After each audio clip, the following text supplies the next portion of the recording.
हम लोगों ने सीटों की कोई डिमांड नहीं रखी है, क्योंकि बातचीत अभी पूरी जब तक नहीं हो जाती तब तक कोई डिमांड रखने का या कोई इस बारे में कोई भी ऐसी अपुष्ट खबरें जो आ रही हैं, आपके पास खबरें आ रही हैं, एकदम निरर्थक है, इसमें कोई सत्यता नहीं है।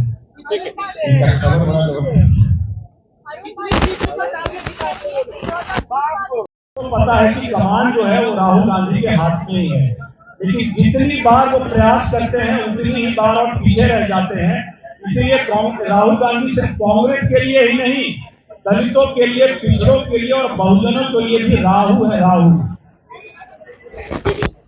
नमस्कार, आप हैं न्यूज़ 4 नेशन पर। मैं आपके साथ अभिजीत सिंह। लोक जनशक्ति पार्टी रामविलास के आज बिहार प्रदेश कार्यकारिणी की बैठक है, वो बुलाई गई थी, जिसमें तमाम नेता हैं वो पहुंचे थे, जिला अध्यक्ष हो या कार्यकर्ता हो वो पहुंचे थे। ऐसे में 10 प्रस्ताव हैं वो पास किए गए हैं, और क्या कुछ प्रस्ताव पास किए गए हैं जानकारी दे रहे हैं जो प्रदेश अध्यक्ष है राजू तिवारी और जो अरुण भारती हैं, बिहार के प्रभारी भी हैं और सांसद भी है। क्या कुछ जानकारी देते हैं, छोड़ जाते हैं उनके पूरे बयानों के साथ। गठबंधन की मर्यादाओं से, सीमाओं से बंधे हुए हैं, और ऐसे में चुनावों को लेकर के जो अलग अलग विरोधी अलग अलग आकलन लगा रहे हैं, वो सिर्फ और सिर्फ अपने आप को आश्वस्त करने की तैयारी कर रहे हैं, ताकि ऐसा कोई भी सिनेरियो बने तो वापस तेजस्वी जी की 80 और 90 की संख्या आ जाए विधायकों की, जो कि अब होने नहीं जा रहा है। उनको भी दिख रहा है कि वो कांग्रेस के अंदर के दायरे में सिमटने वाले हैं, इसीलिए उनको ये बार बार खबरें चलाते हैं। कोई सच्चाई नहीं। कितनी सीटों को टारगेट किया आप लोगों ने विधानसभा में? कितनी सीटों को टारगेट किया विधानसभा में आप लोगों ने? हम लोगों ने बिहार विधानसभा के चुनावों में पूरे के पूरे 243 सीटों को टारगेट किया है। लोक जनशक्ति पार्टी ने पूरे 243 विधानसभा सीटों को टारगेट किया है। जहां गठबंधन में चुनाव लड़ेंगे, मजबूती से लड़ेंगे, जहां नहीं लड़ेंगे, अपने गठबंधन के सहयोगियों को जिताने का प्रयास करेंगे। गठबंधन में ये तय हो जाने दीजिए, इसकी जानकारी आपको उधर दे दी जाएगी। की बैठक में पार्टी की तरफ से 10 प्रस्ताव लाए गए, और ये 10 प्रस्ताव हमारे पार्टी के संस्थापक स्वर्गीय रामविलास पासवान जी की को सम्मान को लेकर के, चिराग पासवान जी को आने वाले समय में बिहार में बड़ी जिम्मेदारी और बहुजन नेता के रूप में स्थापित करने, और साथ ही साथ कुछ ऐसे और मुद्दों पर थी जो बिहार से जुड़े हुए थे। इन सभी प्रस्तावों का पार्टी के नेताओं ने, कार्यकर्ताओं ने बड़ी बढ़ चढ़ के समर्थन किया, और पूर्ण बहुमत से एक साथ ध्वनि करके इसको पारित कर दिया है। इन सारे प्रस्तावों को अलग अलग जिलों में, अलग अलग कार्यकर्ताओं में बिहार में हर जगह प्रसारित किया जाएगा, और हमारे जितने भी कार्यकर्ता हैं, हमारे नेता हैं, इन्हीं सारे प्रस्तावों को आगे लेकर के बिहार विधानसभा के चुनावों की तरफ बढ़ेंगे। अब आपके कुछ सवाल हो तो उसका एक करके हम लोग आप लोग सवाल पूछ सकते हैं। ये जो छठा पॉइंट है इस प्रस्ताव में, साफ उसमें लिखा हुआ है कि बिहार विधानसभा चुनाव 2025 में एलजेपीआर। तो पता है कि कमान जो है वो राहुल गांधी के हाथ में ही है, लेकिन जितनी बार वो प्रयास करते हैं उतनी ही बार और पीछे रह जाते हैं। इसीलिए राहुल गांधी सिर्फ कांग्रेस के लिए ही नहीं, दलितों के लिए, पिछड़ों के लिए और बहुजनों के लिए भी राहु है, राहु। हम लोगों ने सीटों की कोई डिमांड नहीं रखी है, क्योंकि बातचीत अभी पूरी जब तक नहीं हो जाती तब तक कोई डिमांड रखने का या कोई इस बारे में कोई भी ऐसी अपुष्ट खबरें जो आ रही हैं, आपके पास खबरें आ रही हैं, एकदम निरर्थक है, इसमें कोई सत्यता नहीं है।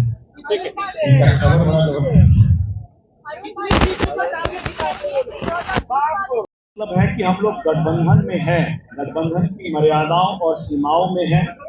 इसके बावजूद जो हमारी पार्टी की एक स्वतंत्र छवि है, जो पहचान है, जनता में जो इसका सम्मान है, हम उस सम्मान को खोने नहीं देंगे। और आने वाले चुनाव में हमारे जितने भी नेता हैं, हमारे कार्यकर्ता हैं, हमारे जो भी उम्मीदवार होंगे, हम जहां भी चुनाव लड़ेंगे, गठबंधन की मर्यादा के साथ साथ इस छवि को, इस आइडेंटिटी के प्रतीक को भी हम संरक्षित करेंगे। ये हमारी पार्टी का एक प्रस्ताव है। बैठक में चिराग पासवान विधानसभा चुनाव लड़ेंगे, इस पर भी सहमति बन गई है। हम लोगों ने ये कहा है इस प्रस्ताव में कि चिराग पासवान जी की क्योंकि हमारे नेताओं की, कार्यकर्ताओं की, और बिहार में जहां भी मैं गया हूँ, पंचायत में, गांव में, गली में, नुक्कड़ पे, सभी जगह से ये मांग आ रही है कि चिराग पासवान जी को एक बड़ी भूमिका बिहार चुनाव में और उसके बाद संभालनी चाहिए। तो हम लोगों ने एक प्रस्ताव दिया है कि इस बड़ी जिम्मेदारी के लिए उनसे आग्रह किया है। अब हम उनके जवाब का इंतजार करेंगे और उसके हिसाब से ही हमारी आगे की रणनीति बनेगी। सर आपने कहा है कि बड़ी जिम्मेदारी के साथ साथ बहुजन नेता के रूप में स्थापित करेंगे, तो क्या लग रहा है कि बहुजन नेता के रूप में अभी तक चिराग पासवान बिहार में स्थापित नहीं हुए और बड़ी जिम्मेदारी क्या होगी? देखिए, अभी तक चिराग पासवान जी को सिर्फ एक छोटे दायरे में आप हमेशा दलित नेता के रूप में प्रचारित करते रहे हैं। आप पूरा का पूरा हिंदी बेल्ट पकड़ लीजिए, आप एक समय याद कीजिए कि ऐसे नेता जिसकी हर समाज में, बहुजन में जहां उनकी स्वीकार्यता थी, ऐसे नेताओं के तौर पे अगर कोई नेता आज के दिन में उभर रहे हैं तो चिराग पासवान जी हैं। इसके बावजूद कई हलकों से, कई जगह से ये खबर उठती है, ये आवाज आती है कि नहीं, चिराग पासवान जी एक बस छोटे तबके के नेता है। हमारा ये प्रयास है कि चिराग पासवान जी के नेतृत्व का दायरा जो है, अब उसको जो भी लोग छोटे दायरे में बांध के रखना चाहते हैं, उससे निकाल करके इस दायरे को बड़ा किया जाए और उसमें समाज के हर तबके को, हर बहुजन को सम्मिलित किया जाए। लेकिन राहुल गांधी बिहार आ रहे हैं और बिहार आते ही उन्होंने बहुजनों को साधने की कोशिश की है। अम्बेडकर छात्रावास को अनुमति नहीं मिलने के बाद भी वहाँ पर उन्होंने अपना कार्यक्रम रखा। बिल्कुल, देखिए, राहुल गांधी तो पॉलिटिकल टूरिस्ट हैं, हमेशा बिहार आते हैं सिर्फ घूमने के लिए, और उनका जो भी काम होता है सिर्फ और सिर्फ कैमरे के लिए होता है। दरभंगा में आए, अम्बेडकर छात्रावास गए, उन्होंने छात्रों को संबोधित किया, लेकिन यही बताइए, यही जहानाबाद के मधुपुर में जो मुश्किल से लगता है कि 150 किलोमीटर होगा, वहां पर जब दलित समाज के लोगों को प्रताड़ित किया गया, उत्पीड़ित किया गया, वहां पर नहीं गए, तो ये तो सिर्फ घूमने के लिए ही आ रहे हैं ना। और आप मुझे साथ में ये भी बताइए कि जो बार बार राहुल गांधी आते हैं, दलितों की बात करते हैं, चले जाते हैं, क्या ये जो न्याय बिहार में देने आए हैं, जहां उनकी सरकार है तेलंगाना में, वहां न्याय क्यों नहीं देते हैं? वहां सबसे पहले उनकी सरकार ने आरक्षण में वर्गीकरण क्यों लागू किया? इसका जवाब दे। क्या यही न्याय है? वहां पर दलितों को, वहां पे बहुजनों को 12 लाख रुपए मिलने थे व्यवसाय शुरू करने के लिए। राहुल गांधी एक व्यक्ति का नाम बताए तेलंगाना में जिसको ये 12 लाख रुपए मिले हैं। क्या यही न्याय है? वहां पर दलितों को, बहुजनों को आवास बनाने के लिए 6 लाख रुपए मिलने थे, कितने लोगों को मिला है? और अगर नहीं मिला है तो आप बताइए, क्या ये न्याय है? वहीं पे भूमि पट्टे में और अनुबंध में दलितों को और बहुजनों को 28% आरक्षण मिलना था, कितने लोगों को मिला है? अब नहीं मिला है तो क्यों नहीं मिला है? राहुल गांधी इसका जवाब दें। राहुल गांधी, मैं बोल रहा हूँ, पॉलिटिकल टूरिस्ट हैं, यहाँ आते हैं, भाषण देते हैं, सिनेमा देखते हैं और चले जाते हैं। आपने बताया कि राहुल एकमात्र राहुल है, वो कैसे? देखिए, जब से राहुल गांधी जी ने कमान संभाली है कांग्रेस की, देखिए उनके 16 मई को लोक जनशक्ति पार्टी रामविलास के प्रदेश कार्यालय में सभी हमारे प्रदेश के कार्यकारिणी, सभी हमारे जो बिहार से आते हैं, राष्ट्रीय हमारे पदाधिकारी जो राष्ट्रीय कमेटी में बिहार से हैं, वो उनकी उपस्थिति, सभी प्रकोष्ठ के हमारे अध्यक्ष, सभी हमारे प्रकोष्ठ के जिलाध्यक्ष की उपस्थिति में बैठक हुई।